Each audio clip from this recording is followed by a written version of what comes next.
नमस्कार दोस्तों, मैं हूं सत्यानंद स्वामी। आप सभी देख रहे हैं सत्या एक्सप्रेस से खत्म प्रतिभाओं की खोज।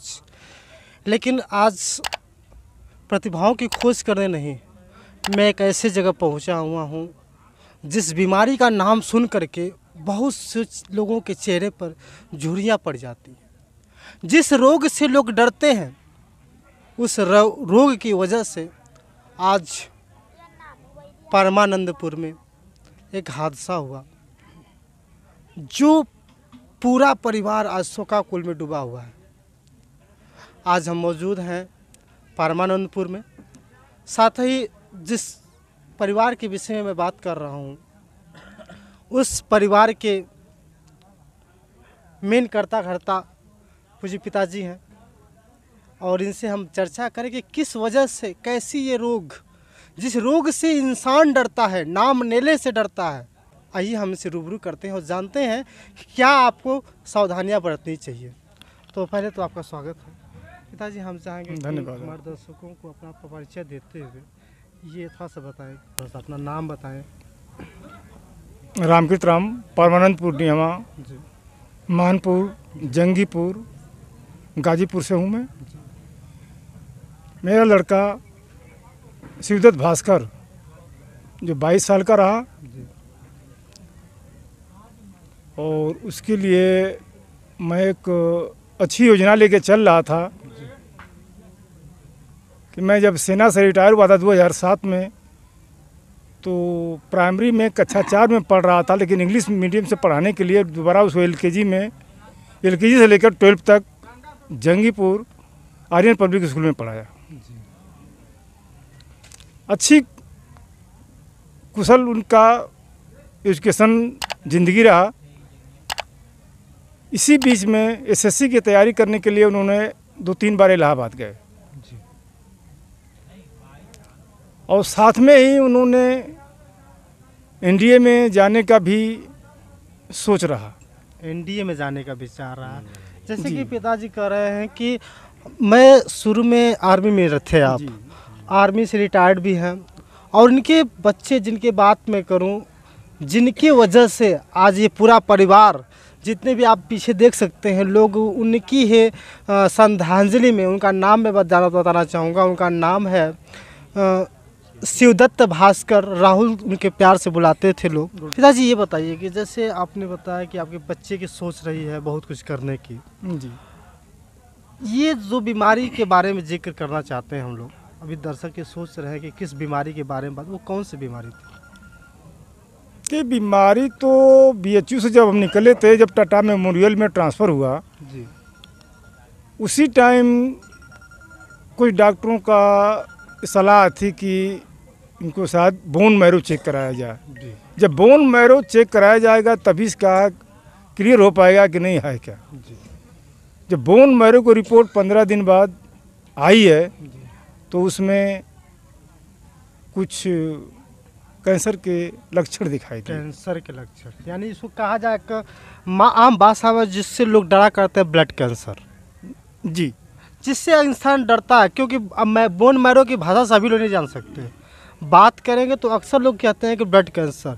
अच्छा पिताजी ये बताइए कि जब उनको ये स्थिति आपको पता चली, तो डॉक्टर ने क्या सलाह दिया था?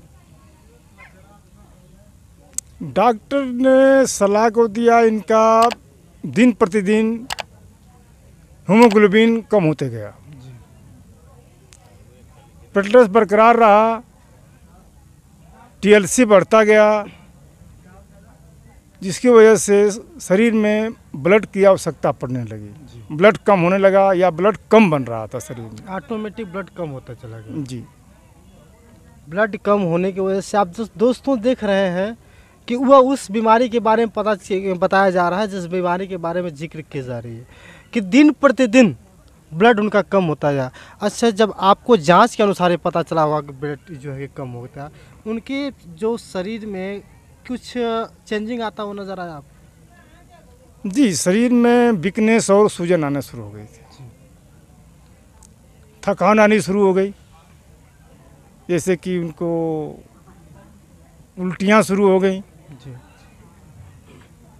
और ब्लड की कमी से उनको चक्कर भी महसूस होने लगा।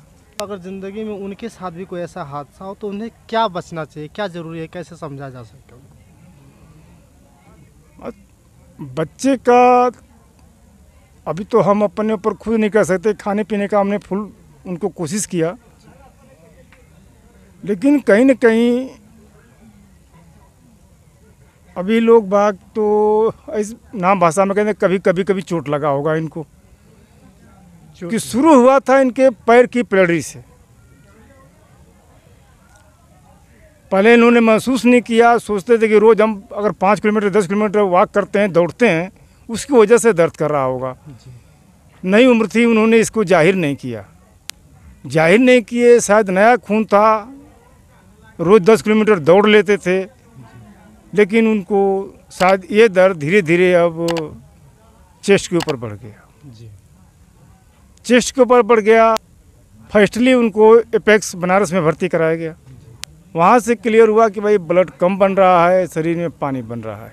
वहाँ से 1-1.5 महीने के बाद में हमने फिर BHU के लिए चला। जब BHU में गए तो वही दर्द उनके गर्दन यानी नेक में पहुँच गया। अब गर्दन में पहुँचने की वजह से उनका धीरे धीरे जबड़ा क्लोज होने लगा। जबड़ा क्लोज हुआ, इसके बाद में उनका खाना पीना कम हो गया, या कहेंगे बंद हो गया। फिर हमके नाक के रास्ते नली से दवा और जूस पानी देने शुरू किए।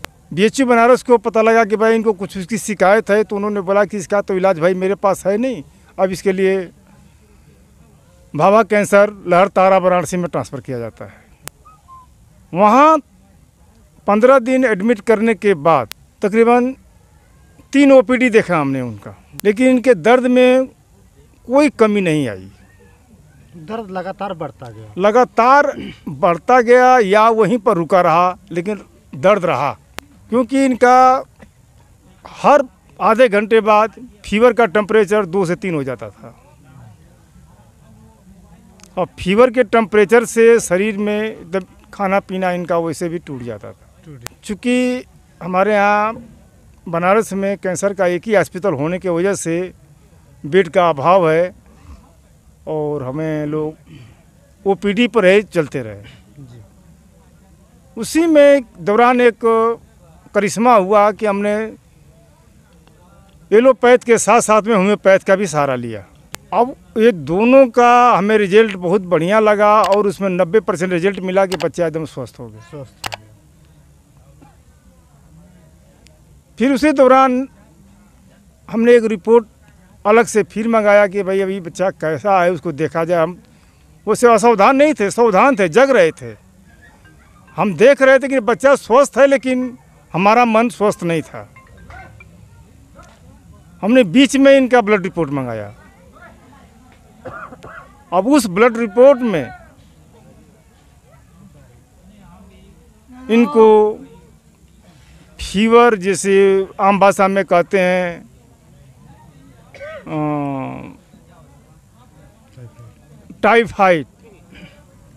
टाइफाइड इनका नेगेटिव आया, जिसकी वजह से हम इसका इलाज फिर थोड़ी एलोपैथ की तरफ ज़्यादा बढ़ा दिए। लेकिन ये ज़्यादा दिन तक नहीं चला, तकरीबन 4 दिन ही चला ही था कि बच्चे में कोई बदलाव नहीं हुआ। ब्लड टेस्ट के लिए गए थे, वहीं पर अचानक तबीयत बिगड़ी। वहाँ से हम सदर को भागे, सदर से 108 नंबर एम्बुलेंस लिए BHU जा रहे थे कि रास्ते में सैदपुर और सिधौना के बीच में इन्होंने आखिरी सांस ली। बड़ी दुख की बात है दोस्तों। मैं आपको बता दूं, ये वीडियो बनाने का मेरा उद्देश्य ये नहीं है कि हम उनके शोकाकुल परिवार में जाकर के उनको श्रद्धांजलि अर्पित कर रहे हैं। इस वीडियो को बनाने का मेरा एक ही उद्देश्य है, जैसे पिताजी ने कहा कि सबसे पहले लगी थी चोट। ये आशा की जा सकती है, ये भी फिक्स नहीं है कि चोट लगी थी या नहीं थी। और दर्द लगातार बढ़ता गया। दर्द लगातार बढ़ने के साथ साथ शरीर में बदलाव आने शुरू हो गए, प्लेटलेट्स घटना शुरू हो गया, जो ब्लड हेमोग्लोबिन की कमी होती गई। आज इनके परिवार में शिवदत्त भास्कर जी, जो एक बहुत ही नेक दिल इंसान और मात्र छोटी सी उम्र में 20 या 22 कितना 22 की उम्र। 22 की उम्र में ये दुनिया छोड़ चले।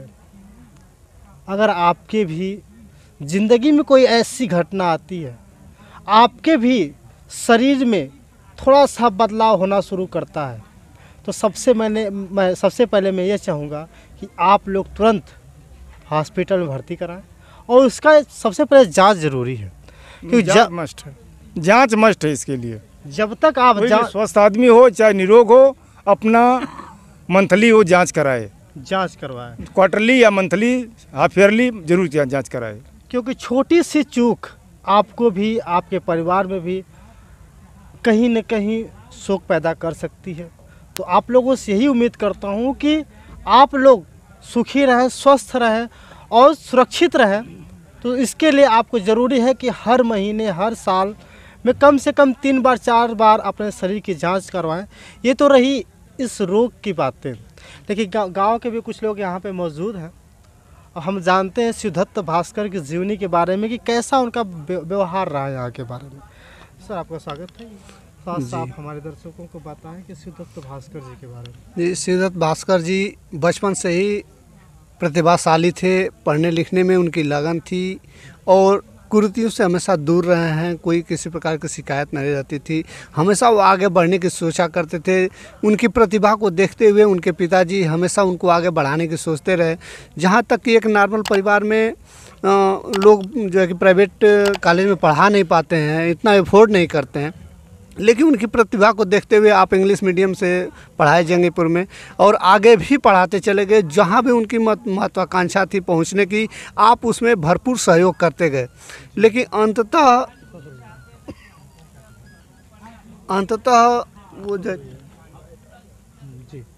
अंततः दशा ये आई कि उनको जो भी चोट वगैरह लगी और इस पर जब भी ये भी बहुत पैसा खर्च कर चुके हैं इस पर हमेशा जो है कि, लेकिन जो सावधानी की बात कर रहे हैं अगर, तो उस तरह से हम लोगों को भी सावधान रहना है, क्योंकि हम लोग भी दुनिया के लिए एक व्यक्ति हैं लेकिन अपने परिवार के लिए पूरी दुनिया है। तो सभी लोगों को इसके लिए हमेशा सचेत रहना चाहिए। और एक बहुत बड़ी बात आती है कि हमेशा हम लोगों को हाफ ईयरली या ईयरली हम लोग को जांच करानी चाहिए कि हमारे अंदर भी कोई उस तरह से दिक्कत ना आ पाए जिससे कि हम लोग भी उससे अचूक हो जाएं और हम लोग भी उसको झेल पाएं। तो सभी लोगों से निवेदन है कि सभी लोग आप लोग उस चीज़ को फॉलो करें और अधिक से अधिक जो है कि इस पर का लाभ लें। उम्मीद है वीडियो आपको अच्छी लगी हो और आप लोग सावधान रहें, सुरक्षित रहें। बहुत बहुत धन्यवाद। आप देख रहे थे सत्या एक्सप्रेस, एक कदम प्रतिभाओं की खोज। मैं हूं सत्यानंद स्वामी।